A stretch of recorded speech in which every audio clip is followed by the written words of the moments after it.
Hello everyone! Today we're here to review the gold standard in Bibles. We are talking about the Allan Longprimer, or Longprimer as I've heard it pronounced. This is the 53 model in black. Now they make this Bible in brown as well as the navy blue, and whenever you see one of the special editions come out, such as the 400th commemorative, as well as the Diamond Jubilee, as well as the up-and-comer here, the new one, the dark gray Longprimer, which is coming out, I believe, in October. 50 copies only of that one.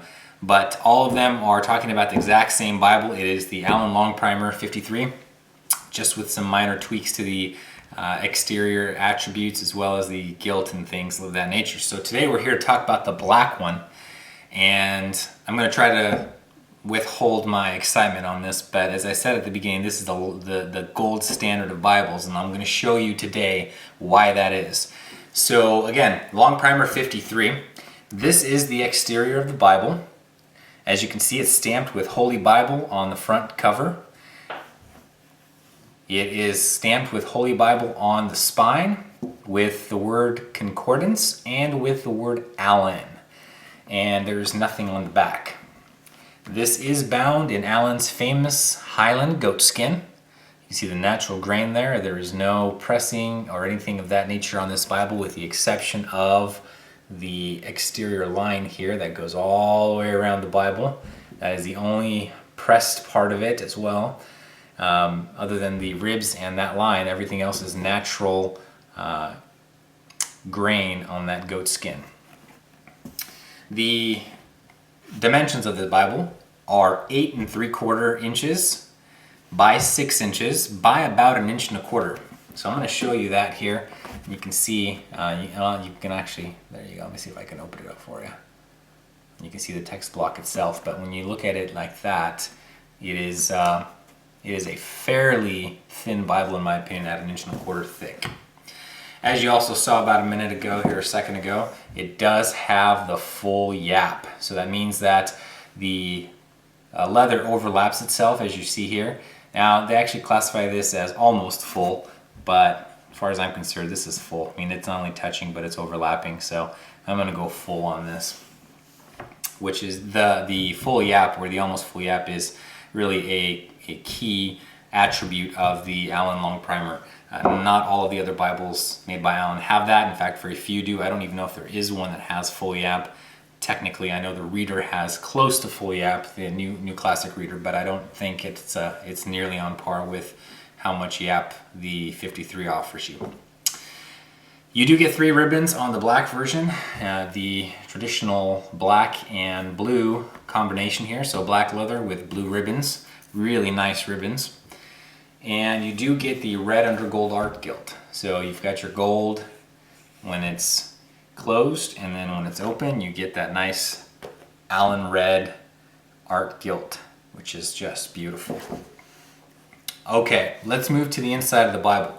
The Longprimer is printed in the Netherlands by Youngblood, but it is bound in the UK. It is 10-point font. The website says between 10 and 11, so I'm going to say 10.5. Very generous font. I'm going to hold that up here so you can see. Very crisp. Does not look laser printed to me. It almost looks, I don't know, typewriter-esque, if you will. But definitely doesn't look laser printed. Really a unique print. Some people love it, some people hate it. For me, I really enjoy it. If I'm going to read King James Version, which is not my first translation of choice, but if I'm going to read it, it's going to be out of the Longprimer, I'll tell you that. The Longprimer does come with leather lining, so you do have leather lining on the inside, and you've got the double gilt lines, which is a unique attribute for the Longprimer. Most other Allan Bibles just come with the 1 line, but the Longprimer you do get the 2. You've got the traditional blue end page here, or the navy end page, and you do have the overstitching, which is just the first and the last signature of the Bible, or have got that extra little bit of stitching to give it extra protection. Of course, as any high-end Bible goes, this is Smith sewn. Does have that classic and very important Smith sewn binding on it.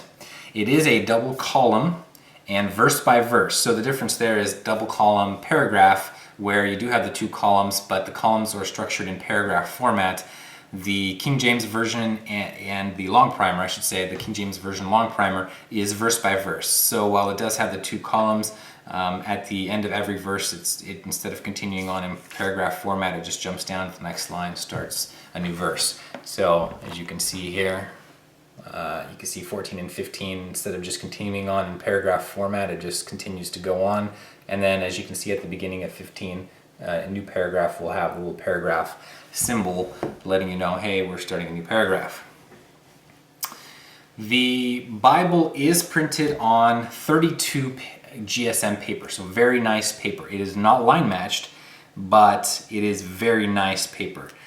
At times you would think it's line matched. I mean, as I'm looking through it, I can see that it's almost line matched, but there's definitely places where you can see that it definitely doesn't appear like it's line matched. So before I reserve judgment, I'm going to say it's not, just based on my experience with this Bible. But if you're looking through it, you'll find places where it really does line up well, and it does appear to be line matched. So you can kind of take it for what it's worth. I don't think it necessarily needs the line matching, just because of how bold and crisp the font is, as well as how big the font is and how nice the paper is.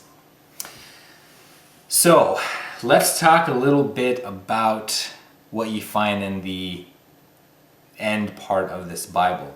So you do have quite a bit of Bible here between the Old and the New Testament, but if you actually look, as we flip through here, we are getting towards the last quarter or so of this Bible, and then you just get a ton of stuff. So here we are at the end of Revelation, and let me see if I can, yeah, I think that's it right there. So right here, so look how much Bible we have left, and this is all not biblical text.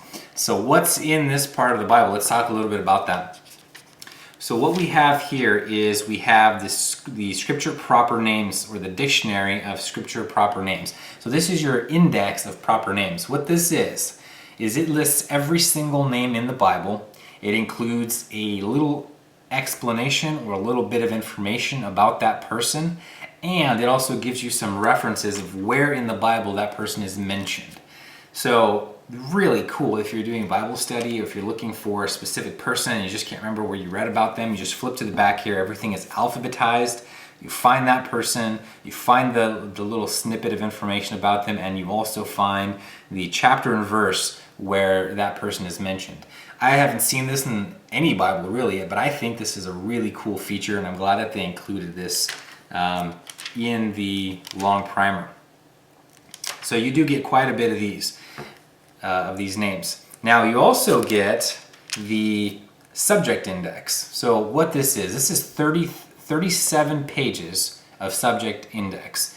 This is really chain references, or really great for Bible study. Great for topical study, great for subject study. So you're looking for a specific keyword and you want to find where in the Bible they mentioned that specific word.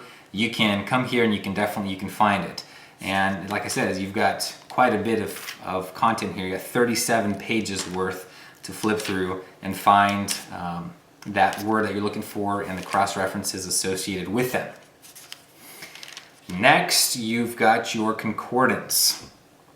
Now, the concordance is 161 pages long. So you've got your subject index. It talks about the specific subjects. So witchcraft, in this case, wind, wine. You've got like your topic.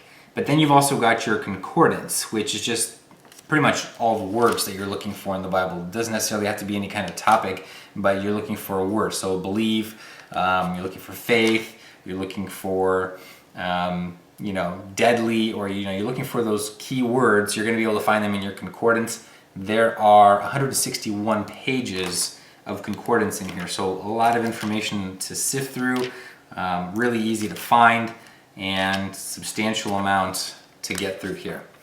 So if we flip to the back here even further, you get to your maps. Now you've got 16 pages of color Oxford maps. These maps are just so well done. Great color, really vibrant, big print, easy to read. I think these maps are great. Couldn't have done these any better in my opinion.